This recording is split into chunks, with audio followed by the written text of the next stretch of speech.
All right, welcome to the Moynihan Report here on the Two-Way Network. I'm your host, Michael Moynihan. Today, we're talking to Brace Belden.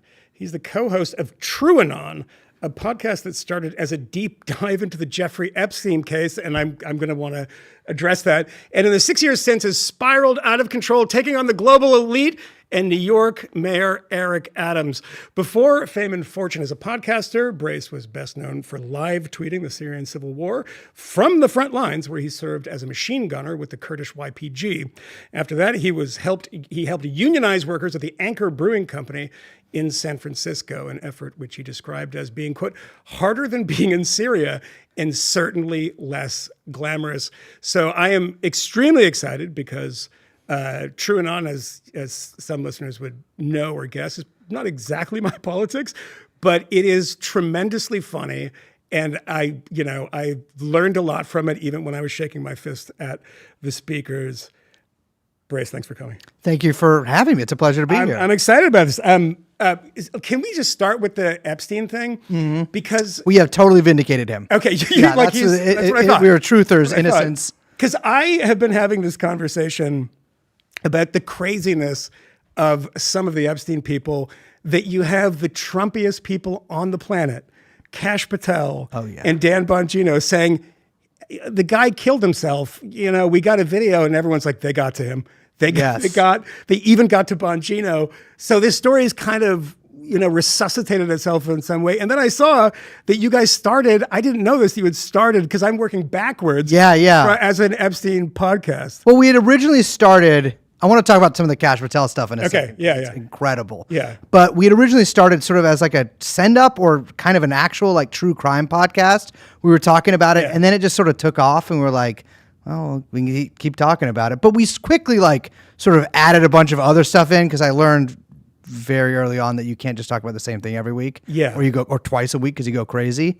You did see that, I think, rightfully, as like a window into a totally insane world of the mega. I mean, I got a lot of angry emails when I said, like we were talking on the Fifth Column podcast, said, I can't believe these people knowing about him and his previous record, that they would go on his plane. And my response was, people love private jets. Yeah. People love islands. They love to hit the BJ. They just like, I want to go to the beach in his private island, and he's got a plane, and he gives me money, and it's not that complicated. Yeah. But it also means that people take it easy on him. Well, they put Stephen Hawkins in a submarine for the first time. Is that true? It's true. There's a picture of it. Is that real? Yeah, they had a special submarine outfitted, I guess, with a ramp. Wait, so he went to the island? He went to the island. On the submarine? Well, I think possibly the submarine kind of like maybe visited him in the island, and he got on there. Yeah, okay. But then, it was more like a ride. Yeah. It was like, if there was a way to get to the island via submarine, like a little more discreetly, I think many more people would have taken it. That's right. But, it's funny. We talked about it and we still talk about it sometimes. Yeah.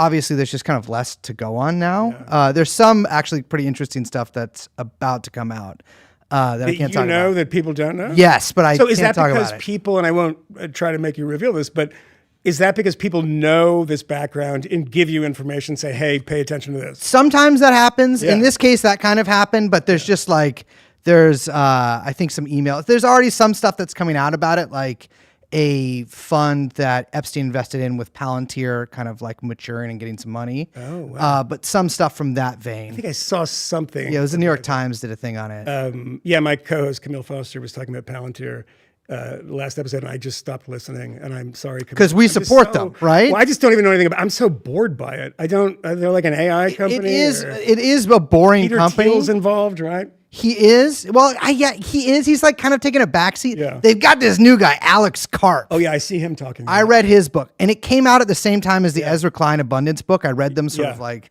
nootropic style, both hands at once. And it was kind of the same book. Yeah. Unreadable. I hate it when people, I'm sure you read a lot of books. Yeah. When you read a book and a guy is just like quoting a smarter guy every three sentences, and you're like, all right. Well, that's like a clip job of other people's stuff. Time for you to say something. But the thing about the Epstein, am I wrong in remembering this? that you actually did like reporting from the courtroom. Yeah, we went every day. Yeah. That's wild. Yeah, it was a long Actual journalism. It was, well, no, for legal purposes, I'm a comedian. But it was, we did a lot of like pretty deep investigative stuff at some points. And then like sometimes the show is just kind of stupid too. Yeah. And so we mix it up. But it's funny because we sort of watched Epstein, because remember, he died right before COVID. And then like also kind of at the tail end of the Pizzagate QAnon stuff. Yeah. So it was like this nexus point for people to go really insane. Yeah. And like a lot of people, there have been like some inflection points in the past couple decades that like there's just like mass psychosis incidents and like a lot of people just don't recover. Yeah. And I feel like 2019, 2020 was the biggest one ever. The biggest one by far. My God. By far. It's going back to it. Which I did recently for various reasons. And I didn't remember exactly how crazy it was. I mean, because it's like not realizing that, when you don't see all of a sudden you have armpit hair. It kind of grows like over time when you're 14. Yeah. And it's like, I don't remember not having, that was like, it was so nuts that the slow ramp up made it seem a little more normal. And you not normal, but you step back from it and you look at individual stories, and that's when the brains were broken. And it's really interesting too, is that, your podcast, is it fair to say it's a socialist podcast? So I'm not even trying to be clever here. Yeah, sure. I would say that we cover some topics that may be important to socialists, and like my personal politics aside, I kind of view the podcast as just like a normal podcast. Like it sounds that way to me. Yeah, like we don't try to like beat people over the head with anything. A lot, I would say probably the majority of our listeners don't share our politics. Yeah. Well, for me, by the way, and this is my recommendation to people to listen to the show, is that when you grow up in Massachusetts, like my brother was in a straight edge band. I grew up in Massachusetts. What band? It was a band called The Inflatable Children. There's a record out that you can listen to it on YouTube. I think they repressed it recently. But and I lived in Sweden. I live in New York City. I've never had friends that weren't socialists. Yeah. So it's like listening it to me, because it's not expressly political, it just feels like people that I know. Yeah. Guys I know. And that's always the thing for the Fifth Column, and I'm sure this is true with you, is that during the pandemic, in that insane time, people were desperate to feel like they were talking to someone. Yeah. And this stuff got like, and that's like the craziness was beneficial, I think, probably to both of us. I think it was beneficial to a lot of people kind of in new media or whatever.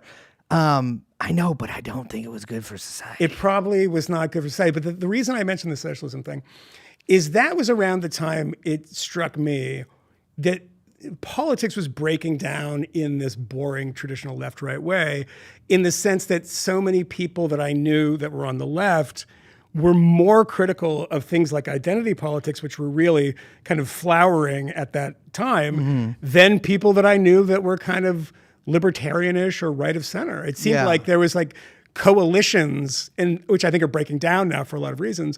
But that was an interesting thing, because that moment was like, oh, those political designations don't really matter right now.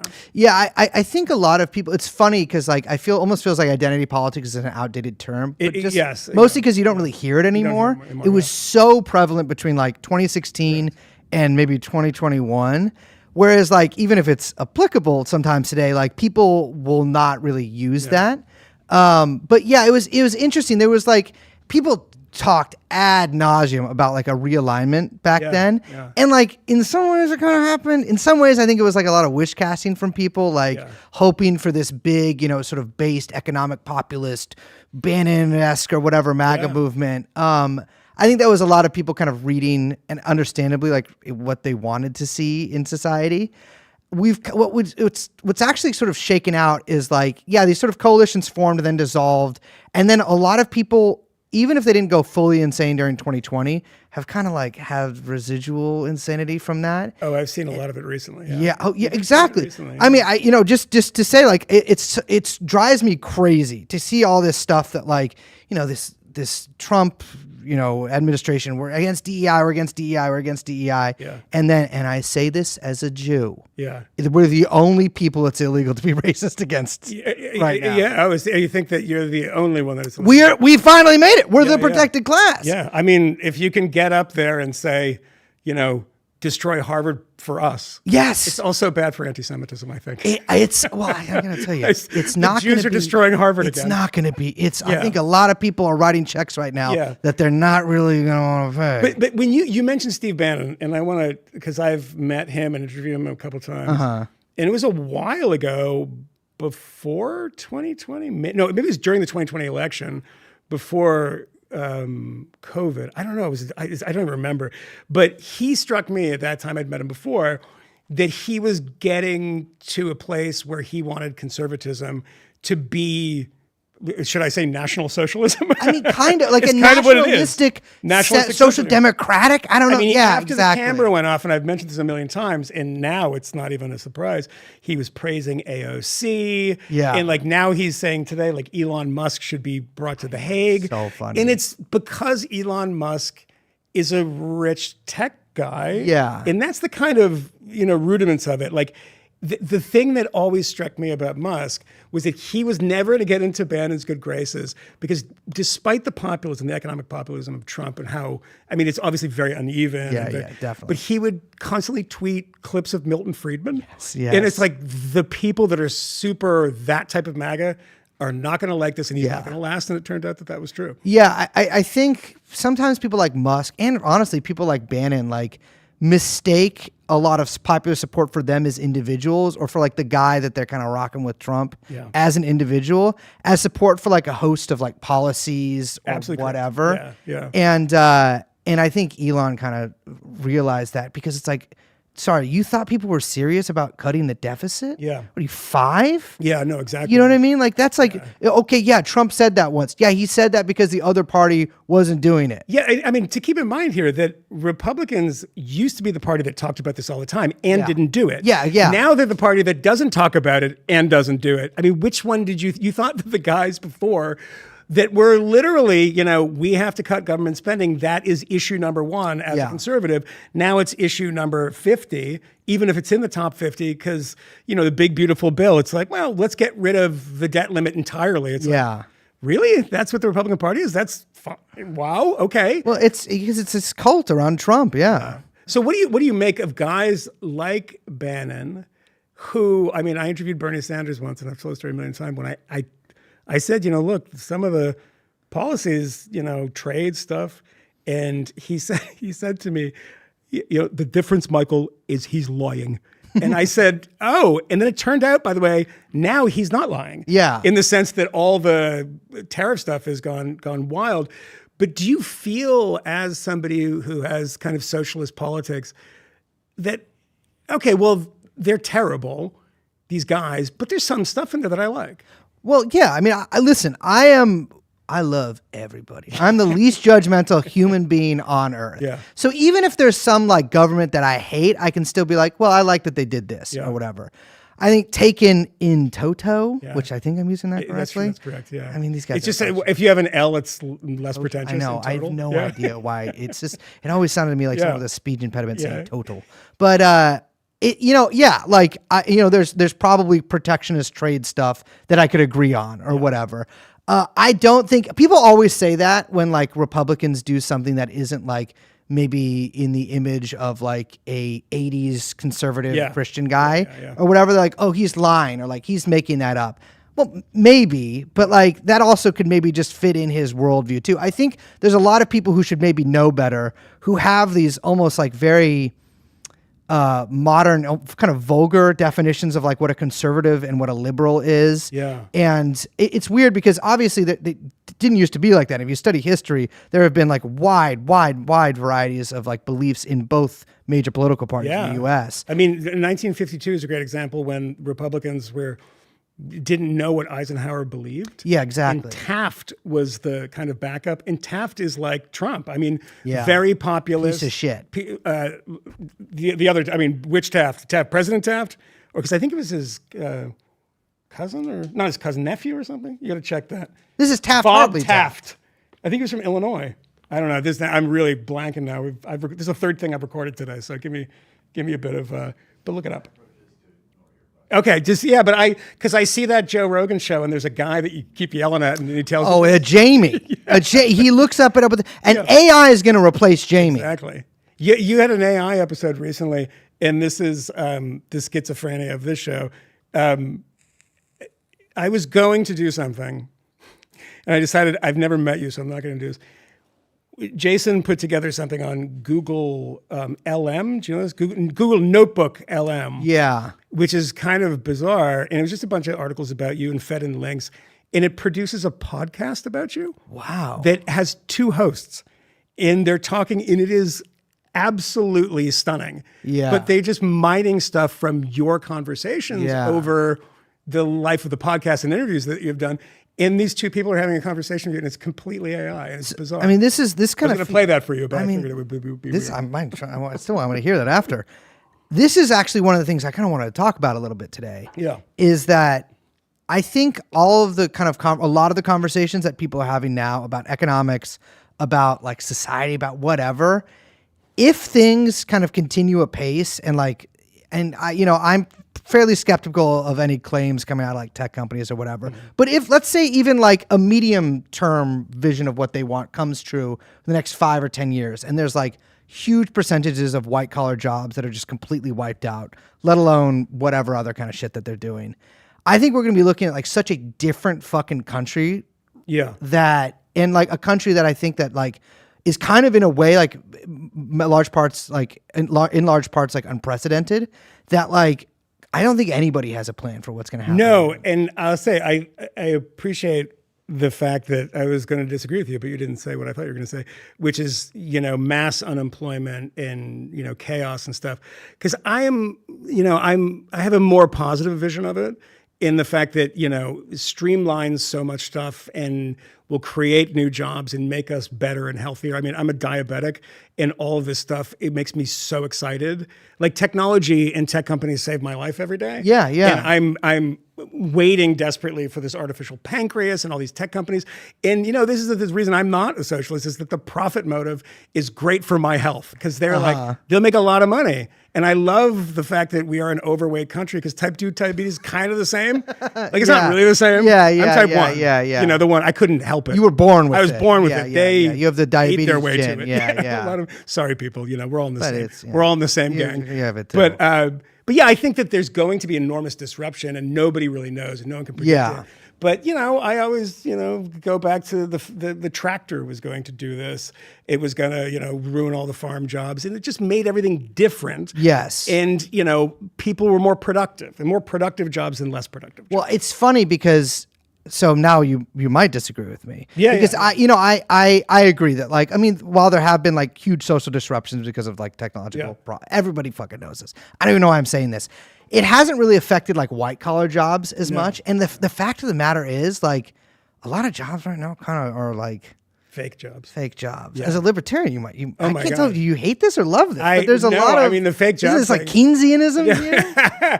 It's a bit Keynesian, but the fake job stuff. It was like the libertarian thing was always, Milton Friedman saying that if the Chinese government want to create more jobs, in construction, just give everybody spoons, and it'll take a lot longer to create a lot more jobs. This stuff is, I had a friend of mine and I were talking about this, and I thought this is a very rich person. I know like one very rich person, and this person was saying that certain sectors of the financial industry are total bullshit. Yeah. And it's just guys that like played lacrosse at Lehigh are somehow making $500,000 a year. They don't really know anything about the economy, but they work at hedge funds. Like the hedge fund thing, which by the way, is kind of Trumpian, because he hates Wall Street because he's an old real estate guy. Yeah. I earn my money, you don't, that kind of thing. Yeah. I have a bit of that in me. So that I agree with in a way. I know, but like, I don't know what is, the society knows what it looks like when a bunch of like blue collar or like, or farmers or peasants or whatever lose their jobs. Yeah. I don't know if like Gowanus knows what happens when like every fucking graphic designer is out of a job. Yeah. And like protesting. Exactly. I mean, and this protesting class. I know. Yeah. Oh, well. Yeah. But a lot. That's only a tiny minority now. Yeah. I think we all just assume that's what's going to happen.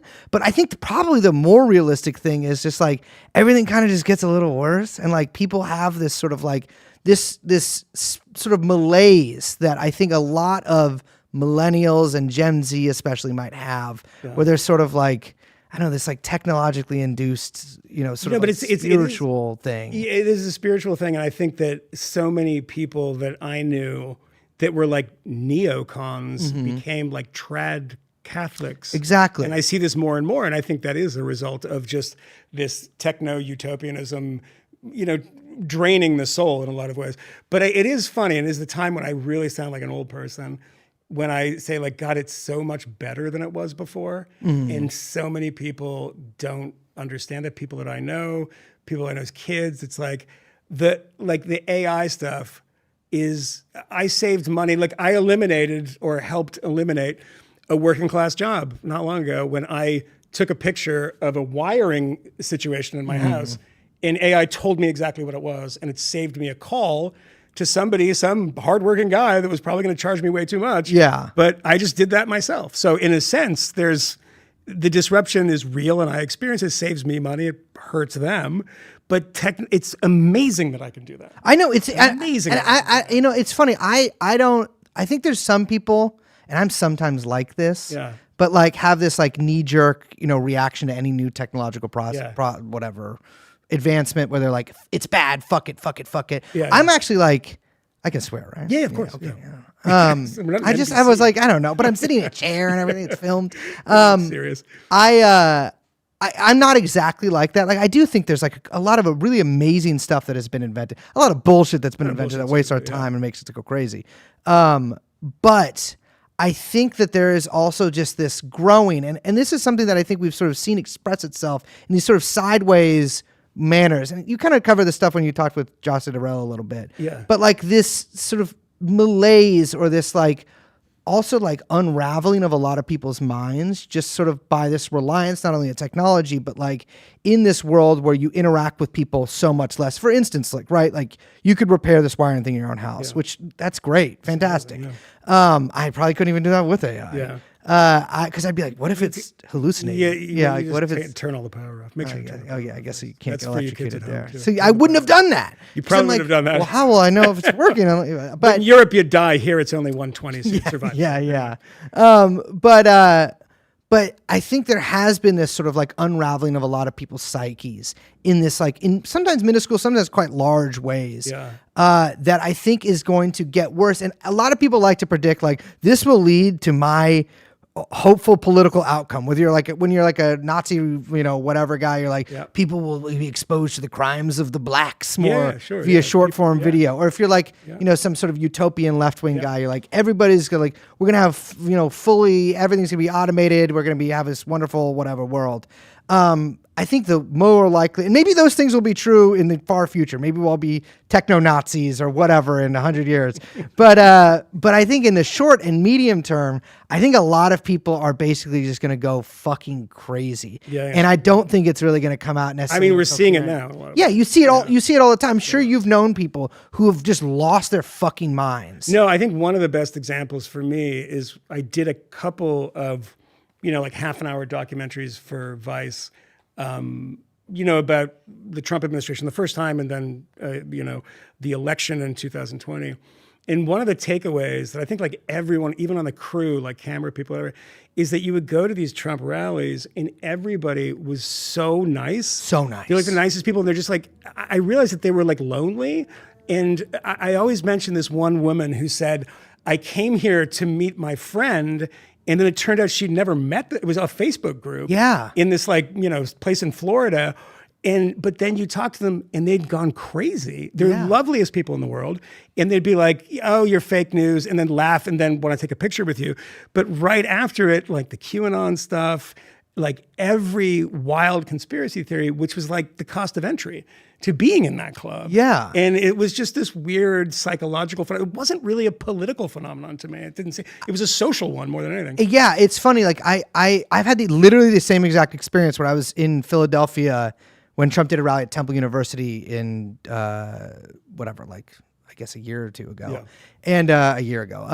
And I was talking to this woman in line. She was like, I'm here to meet my friend. And I'm like, oh, cool. Where is he? She's like, I haven't met him yet, but he's coming. Yeah. Like, I've never met him. Yeah. But like, we're part of a Trump group together. Yeah. And he's part of this group, Vietnamese guys for Trump or whatever that kind of like go around.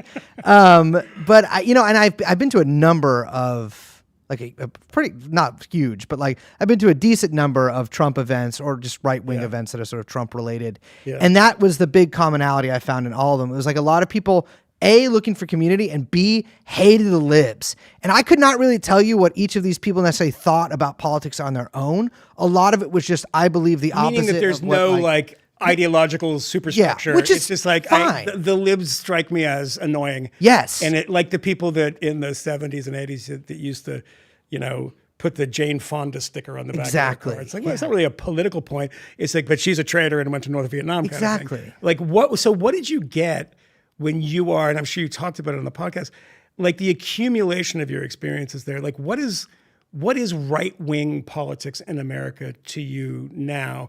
Because it's really confusing to me. Yeah. And I don't really understand it. And I do, but so many people that I knew that were nominally on the right seem to have gone crazy. Yeah. I don't know if they're opportunists or... It's interesting. It's hard. I think it's kind of harder to parse now than it ever has been before.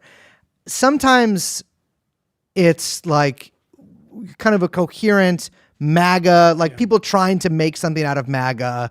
It believes this, it believes this, it believes this, like this sort of populist thing. But that's like a little Trump first term. Yeah. Now I would say it's more just like a collection of people who really don't like liberals for whatever reason. And like that is the commonality like between them. But there's no tax policy on that. No, definitely not. I think it would be the tax policy. And maybe I'm wrong. And obviously there are groups within this coalition that do have like a coherent tax policy or whatever. Yeah. But generally, no, I don't think there is. But you could say the same thing for a lot of the liberals too. I mean, I just went to DC last week to a centrist conference that was like centrist Democrats. Yeah. And the entire time I was trying to figure out, I was like, well, what does like everyone here believe? They believe they want to stop losing is kind of it, right? Yeah, that seems to be the motivation. Which, understandable. Which is good motivation, but it's, I didn't really get anything actionable out of them about it. But a lot of it seemed to just be like, well, we kind of should be more like a little bit Republican. And I was like, okay, well, that's like, some people believe that. I think some MAGA people are like, we need to be more right wing. But I think a lot of people just don't know what they are and just kind of like define themselves in opposition to the opposite political party. Yeah. My problem with a lot of liberals is that like their politics basically amounts to like, be kind. Yeah. And like that doesn't say anything. Everyone wants to be kind. But what do you think about, I did somebody's show this morning and we had a conversation that was pretty interesting and I was racking my brain and maybe you could come up with something. But we were talking about the LA protests, riots, whatever you want to call them. And both of us sort of predicting that this is going to have some legs. I think it's going to go on a little longer. I think so too, yeah. And but his comment to me, which I agreed with and couldn't think of an example, we found one, but where these types of politics result, or these types of actions, say the protests, going out in the street, whose streets, our streets, et cetera, not even the burning Waymos, but that stuff never leads to any good electoral results, considering, and as I pointed out to him, in 1972, Nixon won 49 of 50 states. Yes. And there's all of these points, and he came up with the bonus army which I think is true, but that was kind of a right-wing thing. You were attacking with Hoover, you were attacking people on the Capitol lawn who were veterans of World War I, so that's different. So like when you look at this stuff in LA and you see, Mexican flags or Ecuadorian flags and burning, no matter how big it is in reality, the optics suck for Democrats, right? But I mean, I think Democrats always get themselves in a bind with this kind of stuff. Yeah. They did the same thing in 2020, right? And I think maybe they're not going to do it as much this time. Do you remember in 2020 when you had Nancy Pelosi in kente cloth? In kente cloth, one of the greatest images. In 100 years, they'll be like, I wanted to get a tattoo of that. This is early AI or something. They'll never believe us. That is when we went crazy and they were all kneeling. Yes. That was a lot of... She was trading stuff. A lot of people going crazy doing that kind of shit. But now I think the Democrats are a lot more cautious, but they've got themselves in this bind where they sort of get caught up in this rhetoric, right? Where it's like mixed in with this like sort of sometimes even libertarian positions, maybe, concerning immigration or whatever. Bernie Sanders called it that way. And then these sort of like general sort of empathy positions, like, well, we support everybody who lives here. You know, we'll do the sanctuary city stuff, whatever. And I think now they realize, like, as part of this general sort of like more conservative, for lack of a better word, turn that like basically all of society is taking, I think a lot of liberals are being much more cautious now in terms of like these. I talked to people that I know who were like covering the protests in the past couple of days. Yeah. And I was like, is it really that big? And they're like, no, it's like maybe 1% of the city is like, you know, it's a big city, but it seems to be growing a bit, but you only need I'm sure it 10 will burning cars. Exactly. And the burning Waymos I love. But yeah, I mean, I'm repeating the joke that I made on the podcast of that the great technological advances. There's no Reginald Denny now. Like there's no one to pull out of the car. Yes, pull, you can just do it out now and smash it to death. But the thing is that I think you're right about it being very cautious, but shouldn't Democrats be a little less cautious in the direction that I think the sort of left of the party wouldn't like, is to say, like, this is bad. Yeah, I think that people are saying that. They're saying this is bad because it gives Trump a victory. Yes. And it's like, no, it's bad because it's bad. Maybe you should say that because for voters, what is the one issue, and this is a poll that came out 2 days ago, the one issue Trump isn't underwater on? Immigration. Yeah. Harry Enton, my pal Harry on CNN, was looking at the difference of Trump's numbers on immigration in 2017, negative 23, and up to plus God knows what. Enormous. Wow. The one issue. He's on everything else. But they're like, well, yeah, he said he's going to do that, and he's doing it. And they came in illegally, and they should be. And then, of course, by the way, it gets the gradations interesting because when you ask, like, should children be pulled out of their cribs and should people be taken for? They say no. Of course. But conceptually, they say yes. Yes, but all this stuff in LA is part of the conceptual thing, right? Yeah. Well, I mean, I think that people, and again, I'm not there. I don't. It's so fucking hard to tell what's actually like. Yeah. Is it like 3 blocks of guys going breaking stuff, or is it like a whole fucking neighborhood or whatever? Yeah. I think you're gonna have a natural reaction though when you like send in hundreds of these DHS guys, and the DHS guys, the guys that are getting to do this ICE, that's when you couldn't get into. They're not sending their best. You couldn't get, you like lost the TSA job. You know what I mean? Like they are sending guys who are like, they have the mask on because they have like there's an insane overbite due to, That's the first I've heard of the overbite theory on the mask. They're mutants. You know what I mean? I mean, these people are crazy. But you're going to have a reaction of people being like, fuck you. Yeah. We're not going there. I think there is. It's funny because I've heard the optics stuff a lot in the past couple of days. I don't know if these people are Democrats that are protesting. I doubt. Well, they're certainly not undocumented immigrants, which is some of them might be. It might be. It's. I have no idea. I mean, if you get detained, you're that's done. The worst detention ever. Yeah. But I don't even know. I mean, I've seen some people that are a word that I can't stand, Hispanic.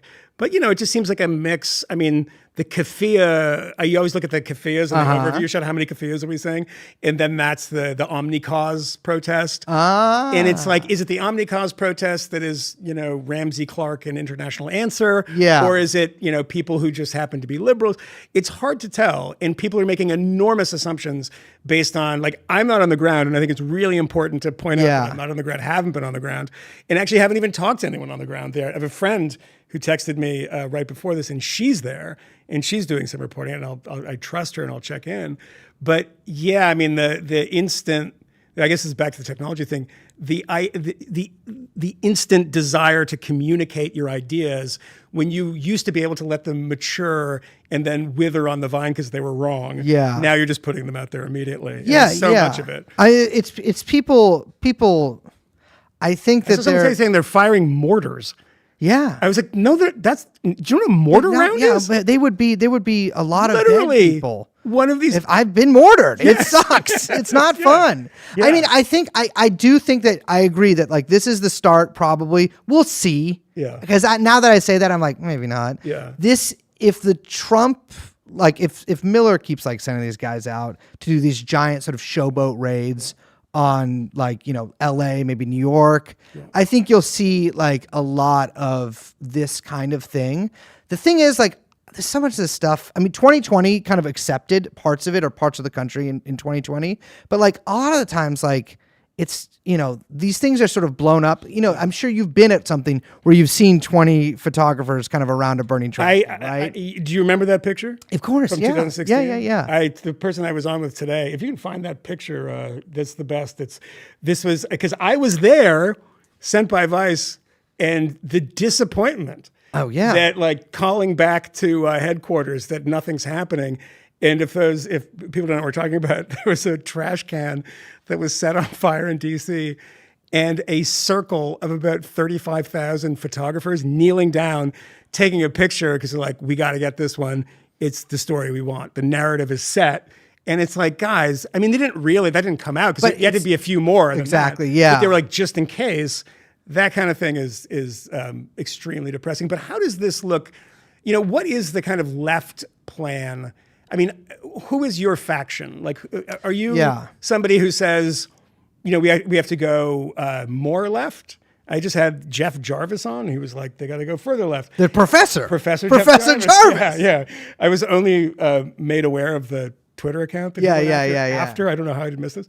But is that kind of what you're thinking, is that, left-wing economic policies are working for Donald Trump in a way, for Josh Hawley. Maybe the Democrats don't want to run away from that and say, like, we should just do this in a slightly different way. It's interesting because I think I'm not a progressive. I am, and I'm not, I wouldn't even necessarily call myself, for shorthand, I would, like a leftist. Yeah. I think I believe in a sane, rational economic system. I'm a Marxist. Yeah. And oftentimes, like, that's not sane or rational, but I know we should. You know what? We gotta be honest about that. Yeah. And Milton Friedman is. Yeah. Oh, for sure. That guy was a nut. Yeah. I mean, who do we have iPhones because of? Milton Friedman or Lenin? I think that we could probably go more on the Friedman side, right? What are you talking about? Where are the iPhones made? Yeah. Well, the country that's become more capitalist. Didn't they fly him out there? To China? Which libertarian guy did they bring out to China? Well, Free to Choose, the series that, he's really not a great TV star, by the way. Friedman is like this 4'2" guy. But the beginning of Free to Choose is in Hong Kong. Yeah. Which is like, this is the most economically free place on the earth. Yeah. That's no longer the case. But if you're a Marxist, what is a Marxist politics that is realistic to you? So now? This is, I think, I like to be completely honest with people. Yeah. It's not looking great in America. And the reality is, like, a lot of what I see kind of like politically, it's just in general, like from like both elections and sort of street protests and whatever.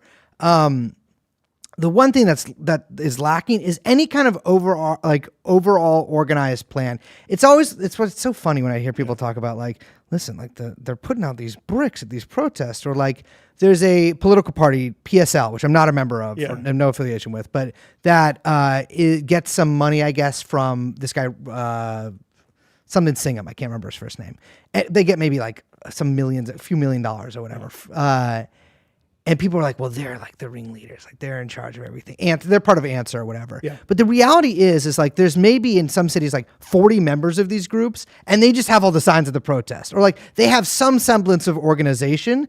And so like people sort of flock to that, because other than that, there is nothing. Because in the real world, the Party for Liberation and social whatever, they have effectively like no 2,000 members. Maybe. Yeah, they're just not. And there's no party, by the way, that has more than 2,000 members in America. Maybe 4,000. Yeah, but it's also the problem of the Spanish Civil War problem, where all the left groups get together and fight each other and forget about Franco, or forget about the Nazis when the Social Democrats are fighting the communists. I mean, do you see like a lot of that? I mean, if you're in the libertarian world, and I'm somebody who very frequently says I don't identify as a libertarian for a lot of reasons, but there's always purity tests. Yeah. And that's the problem with, I guess I could say, and I'm a part of it, of fringe politics, for lack of a better word, is that people feel so besieged in a way that everyone's an interloper and a wrecker, as the communists used to say. And it just seems like that's what blows these parties apart, on top of ideology. And I think, there's nothing to point to these days. Yeah. I mean, the number of people in the United States in the 1930s that were serious people that were writing for New Masses and writing for the Daily Worker and actual communists, because they had something, and that was the Soviet Union. And they said all this stuff that people are saying, but it's untrue. So that's our shining city on a hill. I mean, you don't have anything now, do you? No, there's not a lot. Yeah. And the reality is that dent your confidence in your ideology? yeah, but no, it doesn't really. Yeah. I mean, but you know, I know you don't identify as a libertarian, but like, yeah. what are you guys? Well, that's you know why. I mean? Exactly. Yeah, I mean, go to those things. They're arguing about age of consent. Oh, I love, yeah, but I will say this to anybody out there who's trying to make it in media. Yeah. If you're trying to do a man on the street thing, easy. That's an easy get. Is the libertarian convention because you can get a lot of crazy. Oh my God, there. yeah, and it's always like gold bugs. Which I love, and I am a gold bug, not for political reasons. I just think gold is. Yeah. There must be something about it if everyone's wanted it. For so and it's long. all the commercials on like Glenn Beck. Bircher Gold. That's the Rumble one. It's Yeah. like a John Birch gold company. Yeah. But I seriously. Is that real? Yeah. Well, not the guy himself, but the John Birch Society related. Yeah. They used to go to CPAC, by the way, the John Birch Society. They're kind of back in a small way. Back, yeah. But no, I mean my like this is what I always say. My politics are shared by like a rounding error in this country, less than a rounding error in this country. And like, I don't view it as my idea to make that number smaller. And like, it's not my life's mission to make that number bigger. I am a person who, has hopes and dreams of my own and whatever, selfish that things I want to do. But the reality is like, and this is something I've come up and I've been involved in left-wing politics for a long time. Yeah. I've been in various organizations, not many, but like various organizations. I've had victories and I've had failures and I've had lots of conflicts with people. And something that I realize is like, and this is true no matter what you're working with, that there's a lot of people involved in politics who don't really want to win. They want some people to hang out with that like kind of maybe have the same music taste. It's not like we should be so lucky. Yeah. No, but and I think that's something that I've sort of been thinking about a lot over the past couple of years is you hear this on the right a lot about a will to power, right? And about people who actually do want to win. And that is something that like I have been kind of surprised a little bit to see that the Trump administration has kind of taken this much more aggressive approach to the second term. I have to be honest and say that it surprised me. Yeah. I mean, I was being warned by so many people. And, I did point out a lot of stuff that was going in the wrong direction, lawsuits against media organizations, CBS, and then the law firm stuff happened. And it's interesting that they don't really explain it away. They just don't talk about it. They just don't talk about it. You're not going to hear that on a lot of shows because it's it is indefensible. Totally. To essentially be a mafia operations muscling law firms that you think wronged you, and now they have to give you free services, and you're the president who also just started a meme coin. I mean, this is not good. No, but I didn't expect it to be this bad. I was wrong. I will admit that I was wrong. I thought it was going to be all Trump coin shit and like him just kind of fucking off while because he did this a lot in the first term, right? But this time it's pretty different. And I can't lie, I'm jealous of it, right? Like I think about if Bernie Sanders had won in 2016, right? He had beaten Hillary and he'd gone up against Trump and he won. He would have staffed with people who were so wedded to this kind of like mainstream, kind of like Trump won in a few ways. Like he would have had his like, whatever, like, sort of John Bolton's kind of an outlier. But he would have had his kind of like Mark Milley's or whatever. Yeah. And like not that much would have gotten done. That he, would have promised. And, honestly, like I to me, when I thought about it in that way, and like, Bernie Sanders, I supported him, but obviously we have, maybe not obviously, but we have some different politics, probably me and him. But the reality is like, I see this everywhere. It's like all of these people kind of just like are a little too afraid to actually, when they take power, when they get somewhere, to actually make waves. Yeah. And like, and you see this, I mean, you sort of see this with all of the squad people or whatever, like the progressive kind of like AOC cadre of people. They were sort of like embraced by the Democrats and sort of in that way became more democratic themselves or more like the Democrats themselves. Do you think that that's the direction it went in the sense that, Biden came in as a vote for me. I'm the sort of centrist in the Mm-hmm. party, and then starts becoming pretty progressive pretty quickly. Yeah. Do you think that the co-option was in the direction of the more progressive people ultimately becoming more kind of eaten up by the machine? I kind of think that I actually do think that's correct. I think that like they saw some of the stuff that Biden was doing. And listen, I hate Joe Biden. Well, actually, I don't. I feel bad for Joe Biden. I'm sorry. Yeah. Like, I mean, think he we sucks, could probably but get him on as a guest now. It's oh if no. I just got in touch with him directly. And he would be like, Yeah. doctor. He'd Is be it he would everything? walk here. Oh, absolutely. But I do think that is what happened because he did some progressive stuff that I think surprised some people. And, like, he governed much more progressively than I think most people would have predicted when he actually won the election. But and this isn't kind of what I was saying before about like wanting to actually win and wanting to have power and exercise power. I don't mean that in a way like where I'm like, these people don't want to win or these people don't share my politics, so fuck them or whatever. I want to win in the sense that like, or I actually want to take power instead of like talking about taking power. Yeah. Now, the reality is, and don't worry to anybody out there, it's not so much on the horizon. You're safe. You're safe. Admittedly, though, the picture of you that we used to promote this is you with a gun. Yeah, but so as you they should can be see, I'm much fatter aware. now. It's been like 9 years. Yeah. But no, I like. Do you think AOC is somebody, that's the initials that everyone hears constantly. All the other squad or squad adjacent people. Nobody's like, oh, Jasmine Crockett. It's like, no, it's AOC or probably nobody from that faction. Do you have faith in her? Because I think she's a good retail politician. Not sure what she gets done on the Hill, but that's true of everybody in Congress at this point. No one gives a shit about that. Yeah, but do you think that she's or would you like her to be the future of the party? Frankly, Michael, I don't fucking care. You don't the future care. of the Democratic Party. Yeah. I mean, I care in the sense that like it's interesting to talk about. Yeah. But like on a personal political level, not your it's thing. not really. It's like not really my thing. I could see that happening. I could more see like I feel like Buttigieg because everyone talks so much shit about him that I feel like it's almost inevitable he comes back in a big way. But I think there will be like a Gen Z millennial type progressive person in there. Like, don't mess with the Zohan, the one who's running for Zoran. Yeah. You like him? I like Zoran. You like Zohan? Yeah. You're doing. You think you're so clever. No, I just. What are you gonna get, Whitney Tilson? What? The guy's a bum. Who I don't even know the other. Cuomo. Yeah. Oh, yeah. I would vote for him over Zohan. Well, but because you're like you don't because you're don't like like it. you're like his Me Too was unjust. I'll vote for him. I mean, I don't even know what Revenge it for Aziz Ansari. Yeah. This is for Louis C.K. for some reason. Yes, yeah. I don't even know why. Watch out. But the rent control.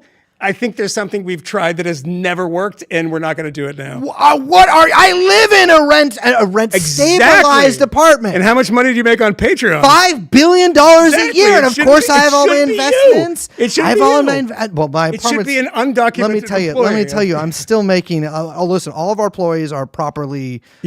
Documented. No, just not documented. not documented Or not paid. But no, we don't have. Well, they're not employees; they're volunteers, they're interns. But I still. Against New First of York all, State I'm law, still man. paying an arm and a fucking leg for this goddamn apartment. Yeah. And so the thing is, you say that, and this has become such a refrain. People being like, "You can't freeze." Refrains are sometimes refrains because they're true, but go ahead. Sometimes they're refrains because I kind of think of what is a refrain in a song? It's like a.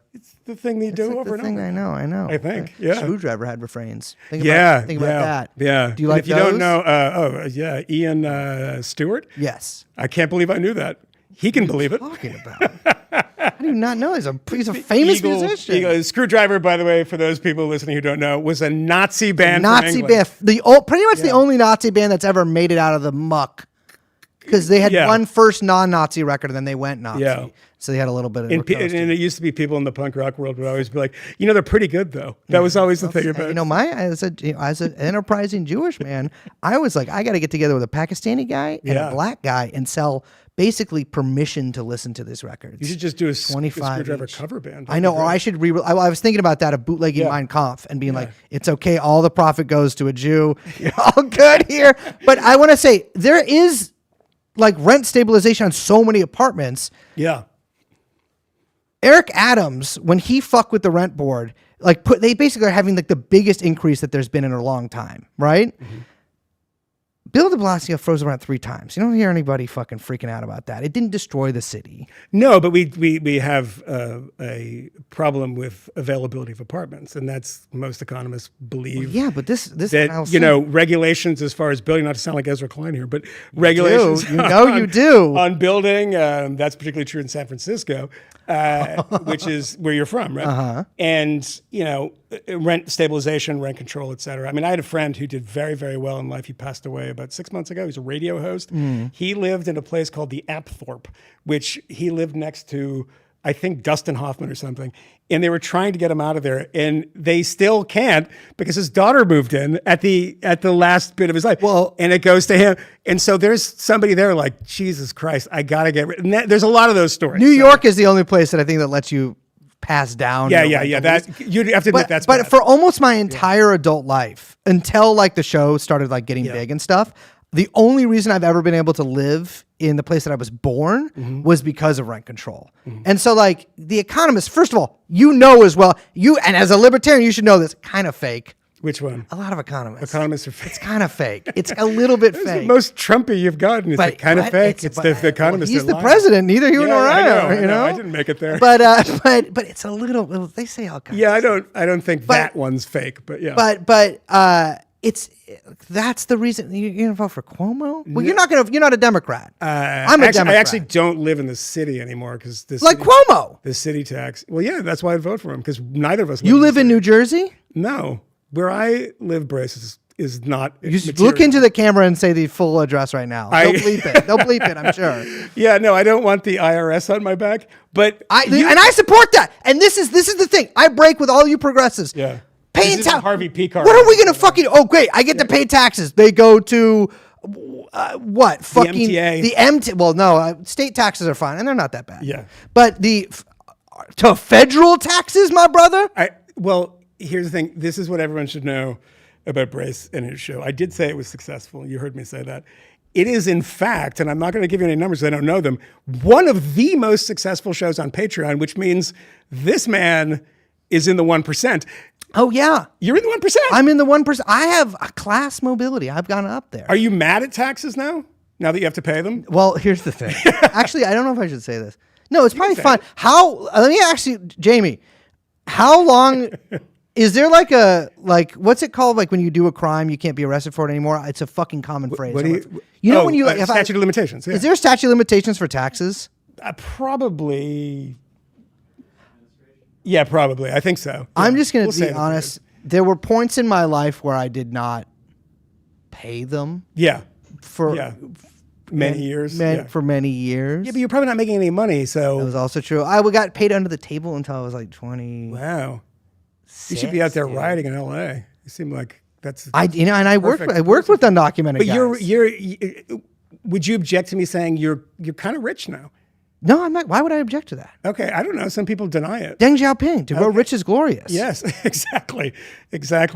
You are a Dengist. No. But what is it like now that you have money? I mean, has it changed you in the sense that now you're like, fuck these taxes. I can't believe it. A city tax, a state tax, a federal tax. You guys are taking more from me than Sweden would take from me. It's funny. I'm not going to pretend to be one of those guys who's like, I love paying taxes because you know that shit's not going to fucking schools. No. That shit's going straight to fucking Tel Aviv. Yeah. Oh God, here we go. No, but some of it's going to our defense. It's going to all these fucking. I think the FDA. Let me drink the raw milk. You know, it's our taxes. It's also that's not really even how taxes work. Yeah, but it's not like they're actually like taxing and paying spending taxes them because you have less money in your pocket. But you're going to frame it as being a tax protester. Yeah, I'm right wing. I'm a libertarian tax protester. Wow. I'm trying to bridge. Did that happen when you got rich? The second I was mugged by reality. Yeah, no. You're a neocon. No, not neocon. Well, that was a neocon. I'm a libertarian. Right? Mugged by reality was a neoconservative thing. Oh, I guess that's true. Yeah, because neoconservatism was initially about domestic policy only. Was Daniel it really? Bell, yeah, it was all domestic policy stuff. Crime, cities, that was a part of the I guess you're right. It was. Yeah. James Q. Wilson and these guys, became a big thing. God, what a racket. I could have cleaned up. Yeah. I could have cleaned up with those guys. guys. Of admitting that your job now is a racket. You're like, I'm so good at it that I could have cleaned up then? I know. Well, no. I mean, job is not a racket. My It's job very- is absolutely no. My job is a fucking racket. It is crazy. Yeah. You know, I would like to if it. Listen, I love the fact that so many fucking people listen to me talk. Yeah. Actually, sometimes I really don't like that, but sometimes I do love it. It's crazy that this is like what it takes for me to be like living like very comfortably. Yeah. I have to I have this fucking fake job that I basically got because I'm good at talking, which is like a kind of a real skill, kind of a fake skill. Kind of fake skill You know too, what I mean? yeah. Exactly. No, I agree. It's like, I mean, it's my job too. so exactly. Yeah. It's like, should be accompanied by something Isn't else. America amazing? I know. Well, it kind of is. You know, it kind of is. is. But I have to I worked from almost all my life, save for a couple years where I was engaged in, let's say, lumpen activities. But I worked like straight jobs and I worked hard and I worked a lot of hours and I made shit. Yeah. I made absolute shit. And yeah, I'm sure some of that was my fault, right? Like I could have like done a coding boot camp, although fucking glad I, Yeah. that You don't wanna didn't do exactly- that. Yeah. Well, it's just now that AI is going to take everyone's shots. But you know, like I worked fucking hard as shit and I made so little money that from probably 17 to like 28, like I worried about paying rent every single month. I fucking overdrew my account all the time. And I wasn't like somebody who was like trying to live above my means. A lot of, listen, a lot of people are bad with money. I was not bad with money. I have that sort of racial heritage that grants me this ability. But I wasn't bad with money. I wasn't great with money because it wasn't really much money. And now I'm like making money because what? Like I can like talk quickly. I think it's the Marxist poison in your head where you think that working class thing is only like breaking rocks and working in a factory when you realize that these amazing jobs that you can get, talking and entertaining people. Yes, I know, but people in LA are burning shit because they want to stay here and work. It's a great country. And that's patriotic episode we've ever done. Well, this is the thing. You know what? I'll say this. Like, I will. This is why I'll never, like, really. I don't know. Yes, I make a bunch of money now for sure. Yeah. But like, I worked way harder 8 years ago. And a bunch of other people made a bunch of money from that. And I'm like, that just doesn't make, like, okay, fine. You know what? The moderate position. I'll just let me make a little bit more money, By the way, ladies and gentlemen, if you don't know what this is about, what Brace is saying, I'm just going to tell you, just Google this, and it's called the labor theory of value, and these guys believe it. These guys hate it. Really hate it. Okay, we're gonna see. Is there anyone that wants to yell at Brace, or we have some people up there? Okay, that's great because I want to keep this going because I want to yell at him. But yeah, that is a labor theory of value thing. Yeah. Sorry, but accept that this labor is something that gives a lot of people joy, and they pay for it voluntarily. They give you their money voluntarily. That's a great system. I love it. Legally, it's a donation. Yeah, actually, it's not true. It's not legally a donation. You're paying taxes now. I'm paying taxes. Right, that's good. But I mean, you come on. You got to admit. If the society is closer to anybody's vision here, our society right now, be a little closer to yours, no? A little bit. I thank God it's not close to yours. kind of. In a fucking gulag. Are you kidding? No, it would be normal. That's the thing is I just want things to be. Would you be, if you lived in China right now, would you be in a gulag? Yeah, probably. No, what are you talking about? They give you some they have all the professors like fucking libertarians. Yeah, no, but like what if I went around talking about Tiananmen? In a shirt with Tank Man on it. An incident that a regrettable incident that occurred, that some say occurred.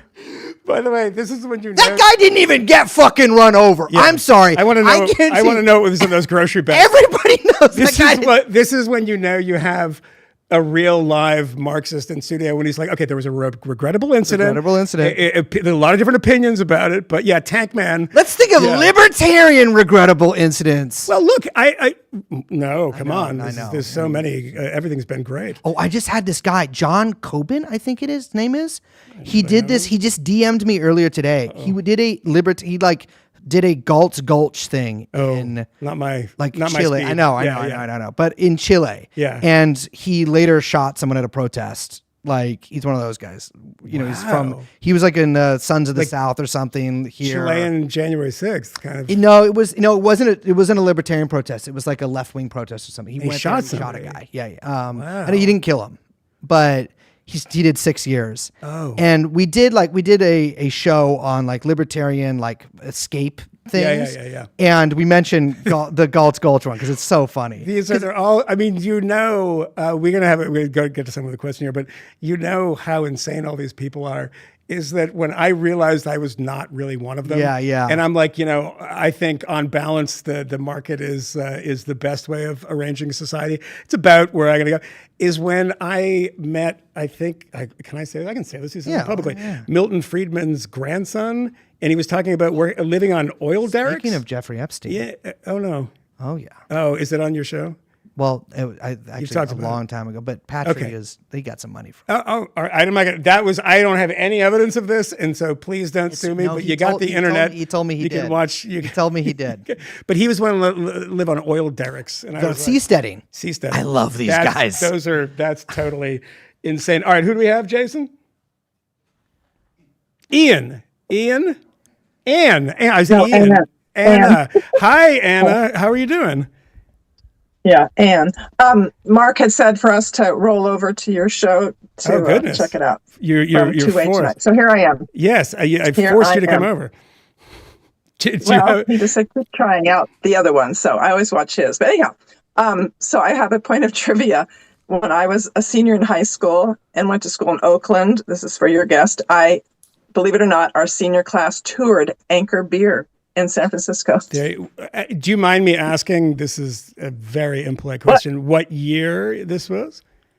Oh, sure, 1970. 1970. Yeah, Your senior class of high school toured the factory? That shows you what kind of private school I went to. I mean, to get in, you had to take an IQ test. Wow. Okay. I was just disgruntled with the other high school I went to, so my parents said I could go there. Can I ask you one follow-up question? And now I'm going to turn the tables on you. You were in Oakland in 1970. It's a pretty specific vibe with the Panthers and all that stuff. What was that like for you? Were you politically active or radical or anything like that?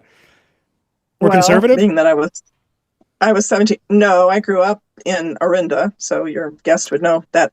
With liberal family. I'm now conservative, but grew up in Orinda, and my dad actually helped give money to the Black Panthers. My dad was kind of wealthy, and so he started like a youth center for them, and he's been gone for, almost 40 years. But anyway, so we knew about all that stuff and what was going on, and just grew up thinking, oh, well, I got to tell you, yeah, it is wild.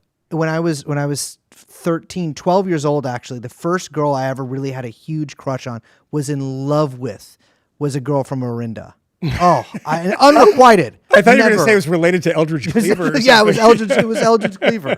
But was from Orinda. And so I haven't spent a lot of time. I know the city, of course, but I have warm associations with it because of that. It's a nice place, is what I'm gathering. It's a nice site. It's nice, but yeah. None of us live there. My siblings all live in Sonoma County for the most part, and I moved away to Portland to go to college.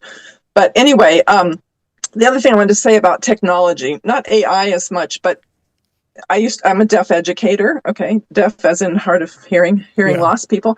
And they're now putting computers on the desks of high school and college students who are deaf that need an interpreter.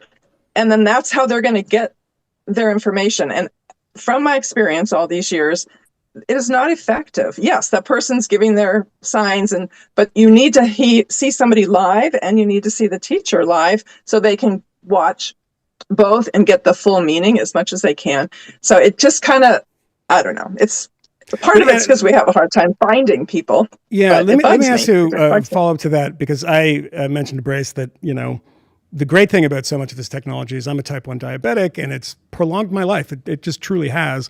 Do you see a lot of that as a deaf educator with, deaf people, that there's been, whether it's AI related, a technological change in the way that you teach from, say, 20 years ago?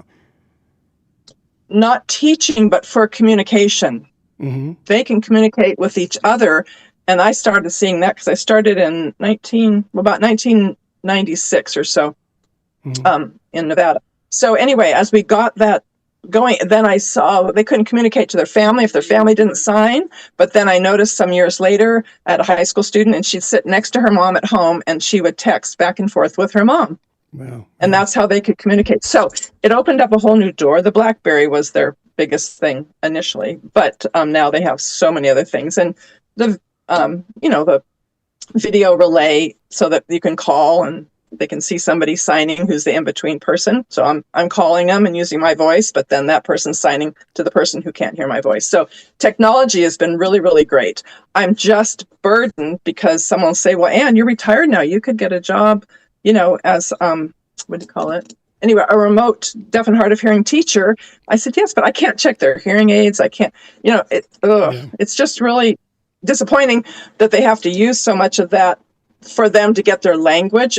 It's obviously available, so it's better than nothing, but we have these conversations in our field that just feel sad.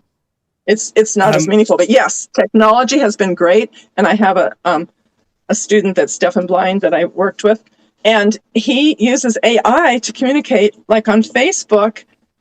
And so I had to text him one time in Messenger. I just was curious, are you using AI or, because he's not that literate. And it's just beautiful, but it gets what he wants to say over to everybody. So I think that's really positive for AI. I'm pro that. Yeah. I mean, and any speech to text stuff, I imagine, is incredibly helpful. And Anchor Steam, which I think is no longer a brand, is it? Because Sapporo shut it down because they bought a more efficient brewer. Well, Sapporo shut it down, and thank God, New York Post implied that it was my fault. Yeah, but I believe that it was your fault. God, if only I could affect things that much. Yeah, the Anns of this generation do not go to the brewery anymore because you destroyed it. Sapporo shut it down because they bought Anchor Steam and they thought we could brew beer to Japanese standards. Never gonna happen. Never gonna happen. No. Well, Anne, thank you so much for coming over. I hope you come over again. And I want to thank all of you for joining us, and particularly Brace. You asked me in messages and things, why do you have these lunatic Marxists on? And because they're great guests and they're funny and enlightening. So I greatly appreciate it, Brace. I hope you can come back if it's not too much trouble. To. And I want to thank all of you for joining us, and make sure you subscribe to us here on YouTube so you don't miss an episode. And be sure to tune in on Thursday, June 12th, when we will be joined by the opposite of Brace Belden, Douglas Murray. We'll see you then.